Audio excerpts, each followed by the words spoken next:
నమస్కారం and welcome back to my YouTube channel. ఇవాళ నేను మాట్లాడబోయే టాపిక్ ఏంటంటే యాంగర్ అంటే కోపం అనగానే నాకు ఫస్ట్ గుర్తు వచ్చే లైన్ ఏంటంటే మనం చిన్నప్పుడు చదువుకున్న వేమన శతకంలో తన కోపమే తన శత్రువు. కోపం యొక్క ఐడెంటిటీని ఎక్స్ప్లెయిన్ చేయడానికి అంతకన్నా మంచి లైన్ ఇంకెక్కడ ఉండకపోవచ్చు. ముందుగా చెప్తున్నాను, కోపం రావడం సహజమే, కానీ ఈ మిగతాది లాస్ట్లో ఫిల్ చేస్తా, వీడియో లాస్ట్లో వెయిట్ చేయండి.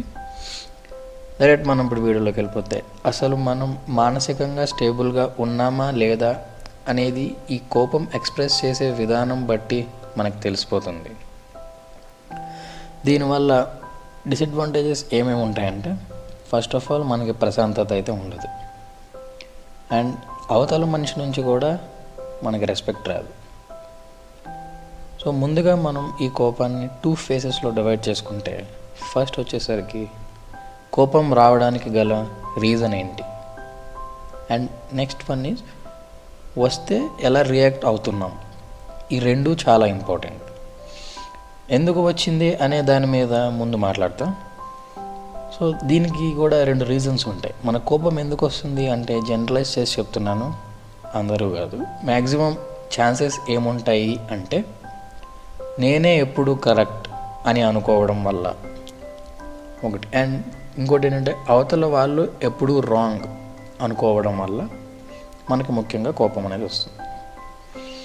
సో నేను ముందు వీడియోలో చెప్పినట్టు, ఎప్పుడైనా లైఫ్లో ఇది రైట్ ఇది రాంగ్ అనేది నిర్ధారించి లేదు. ఎవరి పాయింట్ ఆఫ్ వ్యూ వాళ్ళది, ఎవరి పద్ధతి వాళ్ళది. దాంట్లో డిబేట్ అనేది యూజ్లెస్. కోపంతో ఆర్గ్యుమెంట్ అయ్యే సన్నివేశాలు ఎక్కువ. నువ్వు కరెక్ట్ అని అవతల వాళ్ళు ఒప్పుకోవడానికి ప్రయత్నించడం వల్ల ఇది స్టార్ట్ అవుతుంది. అంటే ఆపోజిట్ పర్సన్ నుంచి మనం వ్యాలిడేషన్ కోసం మనం ఎక్స్పెక్ట్ చేసింది వాళ్ళు ఇవ్వాలని ఆ సిచ్యువేషన్ని మనం క్రియేట్ చేస్తాం.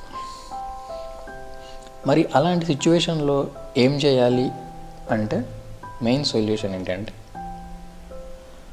వదిలేయాలి, ఇగ్నోర్.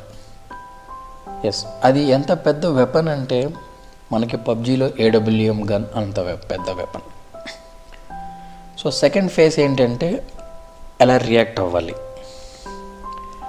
సో ఇలాంటి టైంలో మనం అవతల పర్సన్ చెప్పింది నచ్చనప్పుడు ఆరు ఏమన్నా అయినప్పుడు చాలా మౌనంగా అయితే మనం ఉండాలి. నువ్వు ఎంత మౌనంగా ఉంటే నీ ప్రశాంతతకి అంత మంచిది. ఇంకోటి మెయిన్గా ఏంటంటే, మళ్ళీ ఆ సిచ్యువేషన్ గురించి మనం ఎప్పుడు ఆలోచించకూడదు. బికాజ్ మన మీద మనకు కాన్ఫిడెన్స్ ఉన్నప్పుడు అవతల పర్సన్ ఏం చెప్పినా అది అతని పాయింట్ ఆఫ్ వ్యూ అని చెప్పి మనం వదిలేయాలి. మళ్ళీ మౌనంగా ఉన్నామంటే మనం తగ్గామని కాదు. కోపంలో ఏదో ఒకటి అనేసి మన గౌరవాన్ని మనమే తీసుకోవడం తప్ప ఏముండదు use. So be calm and humble.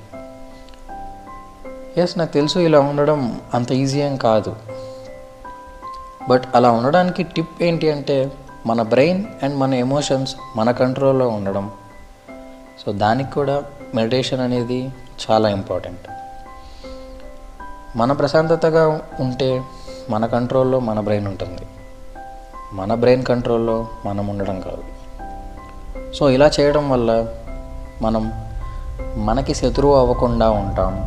లేదంటే ఆ రోజు అలా అనకుండా ఉండాల్సింది అని అనుకుంటూ మళ్ళీ తిరిగి వెళ్ళి క్షమాపణ చెప్పే పరిస్థితి కానీ ఆ రోజు కానీ రాకూడదు కదా.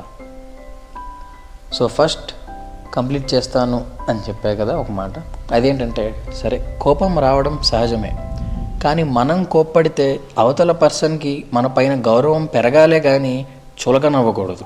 ఎందుకంటే కోపం అనేది అంత ప్రీషియస్. దాన్ని ఎప్పుడు ఎక్స్ప్రెస్ చేసామో అనేది కూడా అంతే precious. So that's it for today guys. Thank you.